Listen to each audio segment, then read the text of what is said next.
It's interesting. Right? We usually think how a man and a woman get married, but here a rock is going to marry a plant. But obviously, it's not an ordinary rock and it's not an ordinary plant. So, the story of Tulsi Devi starts in the spiritual sky in Goloka Vrindavan.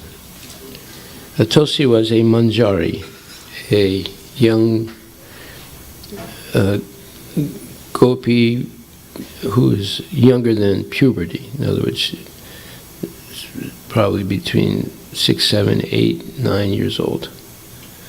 And the Manjaris were allowed to enter into Krishna's most intimate pastimes for Srimati Radharani, because they were, usually a child before puberty is considered innocent. And the Manjaris would assist Radha and Krishna in their intimate pastimes. And but one day, Srimati Radharani saw Tulsi Devi alone with Krishna. And she was a little bit disturbed by it. Not because there was something wrong, but because she realized that, of course, this is Radharani, the Supreme Personality Goddess, eternal consort. She realized that Tulsi wanted to actually marry Krishna. But that would be inappropriate in the spiritual world, or at least in that particular context. So what happens? Radharani ostensibly, meaning on the surface, curses Tulsi to take birth immediately in the material world. However, that curse was actually a great benediction.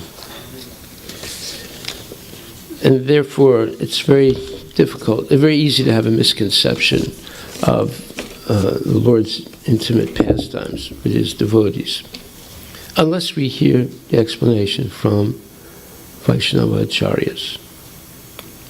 So, just like in the story of Damodarastakam that finished yesterday, Narada Muni sees the two sons of Kubera, Manigriva and Nala Kubera, drunk, bathing in the Mandakini Ganges, the Ganges in the upper planetary system, with naked women, and they're also naked. And as it explains in the Bhagavatam, Sukadeva Goswami explains to Maharaj Pariksit, not everybody gets purified by bathing in the Ganges. It depends on the mental attitude of the person. Just like not everyone gets purified by chanting Hare Krishna. If you commit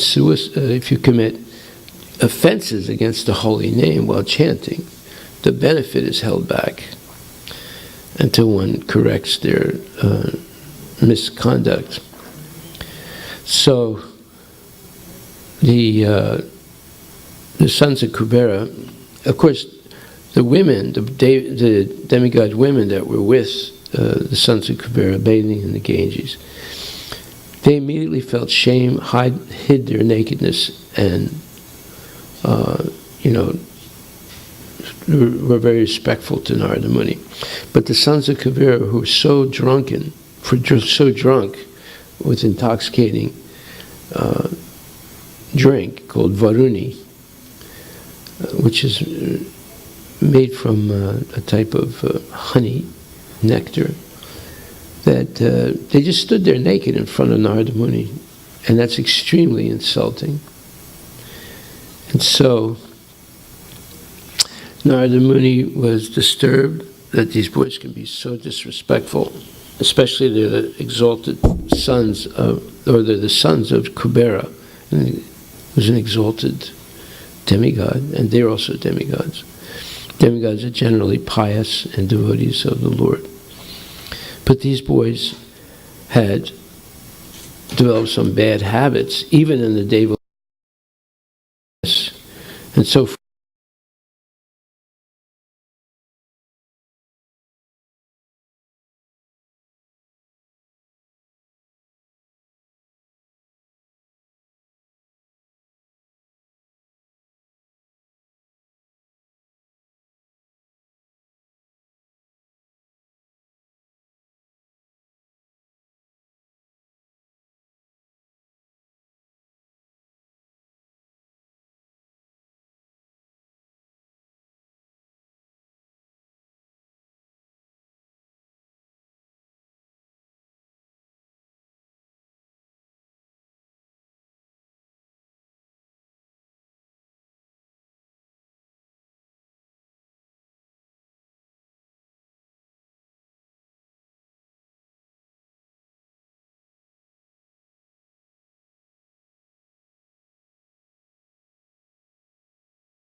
To improve sense gratification. And here's one example, the sons of Kubera. So they were cursed by Narada Muni, who's a benevolent person. So how can he curse someone? Well, it's a beneficial curse. It wasn't a mean-spirited curse. And what was the benefit? That the boys were cursed to take the bodies of Arjuna trees. The Arjuna tree is actually used, the bark is used for heart disease in Ayurveda. It's very beneficial for the heart. And it's traditionally used for anyone who's having a heart problem. So, but anyway, they take the bodies of trees, but the trees are in Vrindavan. And the second part of their curse was that they could remember why they ended up in the body of trees. In other words, they remembered the misbehavior and the cursing of Narada Muni. And they stayed like that for millions of years. So now we can understand something about trees. There's so many trees here in Washington State, right? How does someone end up in the body of a tree?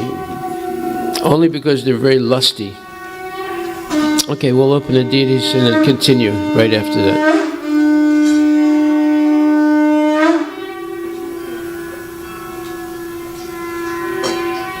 One receives the body of a tree because of sustained lusty behavior.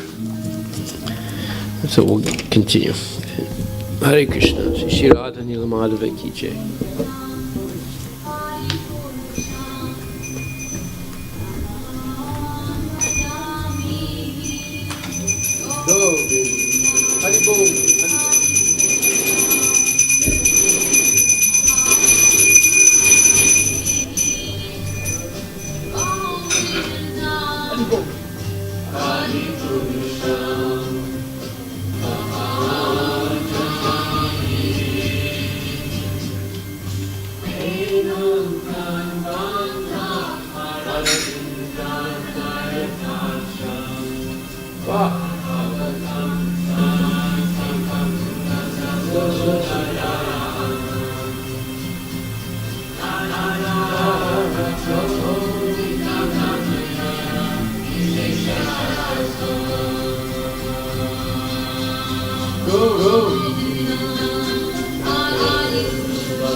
Okay.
Yashomati Nandan ब्रजबरन Gokul Ranjan Kanan Yashomati